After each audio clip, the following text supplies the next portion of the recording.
கல்விசாரா ஊழியர்களின் பணி பகிஷ்கரிப்பினால் தென்கிழக்கு பல்கலைக்கழகத்தின் நாளாந்த செயற்பாடுகள் பாதிக்கப்பட்டன. சம்பளத்தில் 15% குறைத்தல், மாதாந்த கொடுப்பனவு அதிகரிக்கப்படாமை, சம்பள பிரச்சினை உள்ளிட்ட பிரச்சினைகளை வலியுறுத்தி போராட்டத்தினை முன்னெடுத்துள்ளனர். தென்கிழக்கு பல்கலைக்கழகத்தின் ஒலுவில் வளாக நுழைவாயிலில் இருந்து பேரணியாக சென்ற கல்விசாரா ஊழியர்கள் அக்கரைப்பற்று கல்முனை பிரதான வீதியில் கவனஈர்ப்பிலும் ஈடுபட்டனர். அநேகமான பல்கலைக்கழகங்கள் தற்போது பரீட்சைக்குரிய காலம்.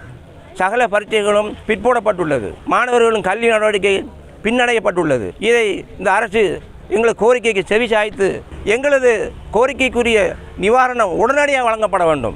எமக்கு அளிக்கப்பட்ட வாக்குறுதிகள் இதுவரையும் நிவர்த்தி செய்யப்படவில்லை. புத்திஜீவிகளை உருவாக்குகின்ற கல்விசாரா ஊழியர்களை இன்று இந்த நடுத்தரவில் நின்று எங்களது அடிமட்ட தேவைகளை முன்னிறுத்தி எங்களது வாழ்வாதார கோரிக்கையான சம்பள உயர்வை வேண்டி நாங்கள் இந்த போராட்டத்தை நடத்தி வருகின்றோம். அமைச்சரும் ஏனைய அதிகாரிகளும் எமக்கு வாக்குறுதி அளித்திருக்கிறார்கள் எமது பிரச்சினையை தீர்ப்பதாக. ஆனால் இதுவரையிலும் பசப்பு வார்த்தைகளை பேசிக் கொண்டிருக்கிறார்கள். பல்கலைக்கழக கல்விசாரா ஊழியர்கள் நேற்று நண்பகல் 12 மணி முதல் தொடர் போராட்டத்தில் ஈடுபட்டுள்ளனர். சம்பளத்தில் 15% குறைக்கப்பட்டமை, கொடுப்பனவு அதிகரிக்கப்படாமை, சம்பள பிரச்சினை உள்ளிட்ட பிரச்சினைகளை வலியுறுத்தி இந்த போராட்டத்தினை அவர்கள் முன்னெடுத்துள்ளனர். போராட்டம் காரணமாக பல்கலைக்கழகங்களின் அன்றாட செயற்பாடுகள் முடங்கியுள்ளன. கற்ற நடவடிக்கைகளின் போது பரீட்சைக்கான பதிவுகளை மேற்கொள்ளும் போது அதேபோன்று பரீட்சைகளை நடாத்தும் போது முக்கியமான சில பணிகளை அவர்கள் தான் முன்னெடுக்கின்றனர். அவர்களது சேவை இல்லாவிட்டால் இவை அனைத்தும் ஸ்தம்பிதமடைந்துவிடும். ஆகவே இதற்கு உடனடி தீர்மானம் ஒன்று அவசியம்.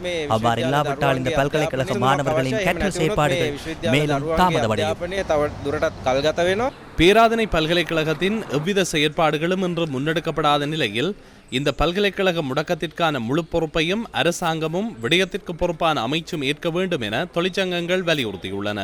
நாங்கள் விரும்பி எடுத்த முடிவல்ல. நாங்கள் விரும்பாமல் அரசாங்கம் எங்களுக்கு பலவந்தமாக இது திணிக்கப்பட்ட ஒன்று. ரஜரட்ட பல்கலைக்கழகம், வயம்ப பல்கலைக்கழகம் உள்ளிட்ட நாட்டின் பல பல்கலைக்கழகங்களிலும் இன்று எதிர்ப்பு நடவடிக்கைகள் முன்னெடுக்கப்பட்டன.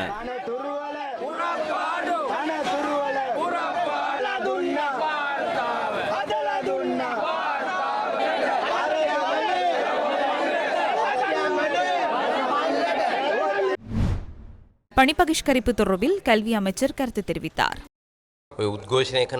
இந்த போராட்டத்திற்கு காரணமான விடயம் 8 வருடங்களாகியுள்ள பழைய பிரச்சனையாகும். மற்றது மாதாந்த நிலுவைத் தொகை. இந்த 2 விடயங்கள் தொடர்பிலும் அமைச்சரவை பத்திரம் ஒன்றை முன்வைத்து அடுத்த வாரம் அதனை பெற்றுக்கொள்ள இருக்கின்றோம். செய்தி அறிக்கையொன்றையும் நாம் வெளியிட்டிருந்தோம். எனினும் சில தொழிற்சங்கங்கள் இருக்கலாம், சில அரசியல் நோக்கமுடைய தொழிற்சங்கங்கள். அவர்களுக்கு இவை அனைத்தையும் பெற்றுக் கொடுத்தாலும் இந்த புறக்கணிப்பிலிருந்து விலகப் போவதில்லை. அதனை அவர்களுடைய அரசாங்கம் வந்ததன் பின்னர் எவ்வாறு செய்வார்களோ தெரியாது. நான் எனது பணியை செய்துள்ளேன் என்பதை அவர்களுக்கு அறிவித்துள்ளேன்.